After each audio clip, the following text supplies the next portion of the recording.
बच्चों मास्टर मंत्रा चैनल पर आपका फिर से स्वागत है। मेरा नाम है रविकांत सिंह और आज हम लोग क्लास 7 रेनबो का लेसन 10 चंद्रशेखर आज़ाद का क्वेश्चन आंसर यानी कि एक्सरसाइज सॉल्व करेंगे। तो इस वीडियो को अभी से लाइक कर दें और आगे आने वाले सभी चैप्टर के क्वेश्चन आंसर इस चैनल पर आपको मिलते रहेंगे, तो चैनल को अभी सब्सक्राइब कर दें।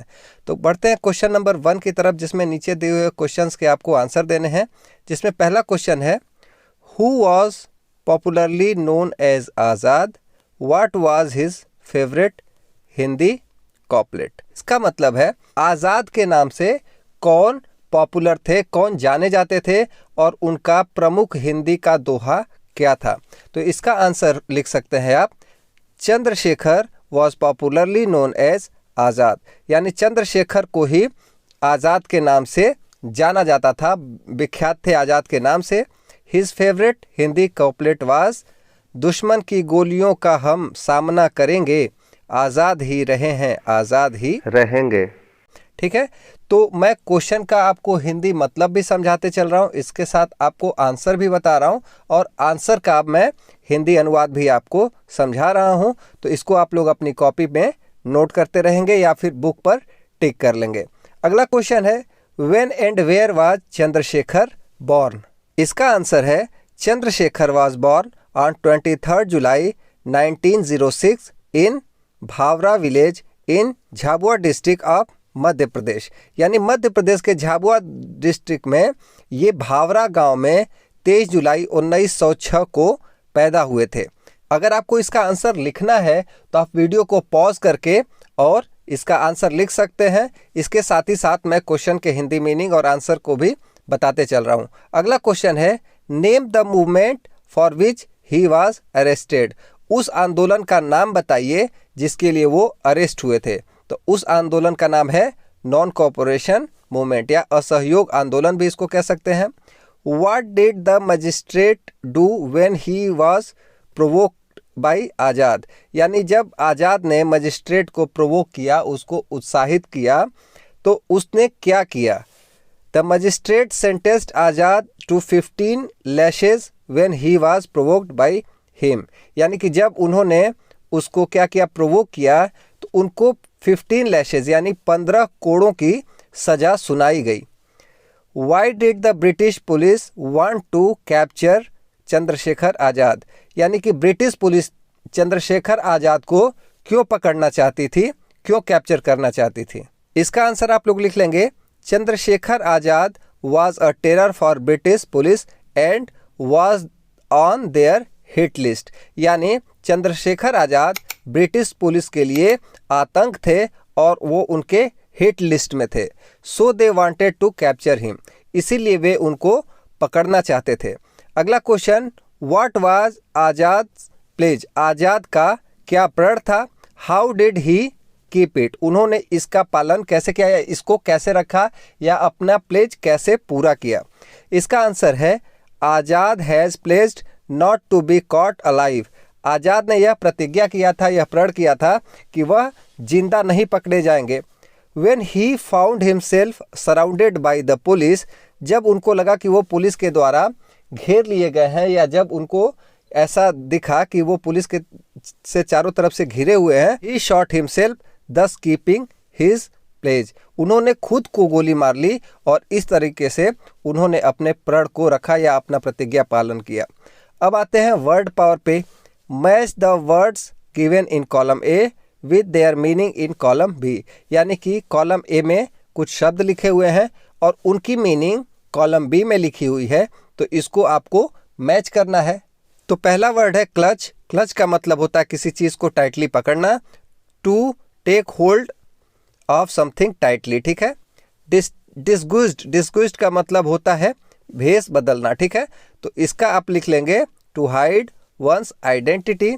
इस्केप्ड, इस्केप्ड का मतलब भाग जाना या फरार होना, तो इसका आप लिख लेंगे, to get free from something. अगला है प्रोवोक्ड। प्रोवोक्ड का मतलब होता है move a person to action, यानी किसी आदमी को कोई काम करने के लिए क्या करना, प्रेरित कर देना। मेंटर, मेंटर का मतलब होता है ट्रस्टेड एडवाइजर, ठीक है। अब आते हैं लैंग्वेज प्रैक्टिस पर।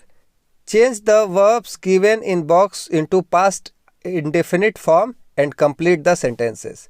ठीक है, जो सेंटेंसेस दिए हुए हैं तो ये वर्ड्स को क्या करना है, पास्ट इंडिफिनिट में कन्वर्ट करके और उसमें रखना है। तो इसको लिख सकते हैं, Shilpa was shocked and frightened after the accident. तो शॉक का शॉक्ड हो जाएगा। Vineet fail and injured himself, Vineet गिर गया और खुद को घायल कर लिया, तो इसमें इंजर्ड भर देंगे। The water supply was disconnected due to storm, यानी कि के कारण वाटर सप्लाई क्या हो गई, डिस्कनेक्ट हो गई, कट गई। The rat ran as soon as it saw the cat, जो चूहा था वह जैसे ही बिल्ली को देखा वैसे ही क्या हुआ, रन का रैन हो जाएगा, भाग गया।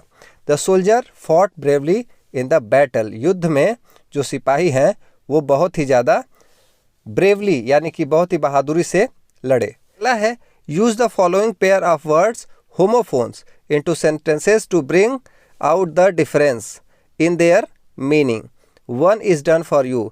होमोफोन्स का मतलब होता है कि जो दो शब्द देखने में और लगभग उनकी स्पेलिंग सेम होती है और उनका मतलब अलग अलग होता है, पढ़ने में एकदम एक जैसे लगते हैं, पढ़ेंगे तो दोनों का प्रोनाउंसिएशन एक ही होता है, उसको होमोफोन्स कहते हैं। तो इनमें जो होमोफोन्स दिए हुए हैं, जैसे सन है और सन है, तो सन का मतलब सूरज और इस सन का मतलब बेटा। तो यहाँ पर आपको एक एग्जाम्पल के द्वारा समझाया गया है सीन का।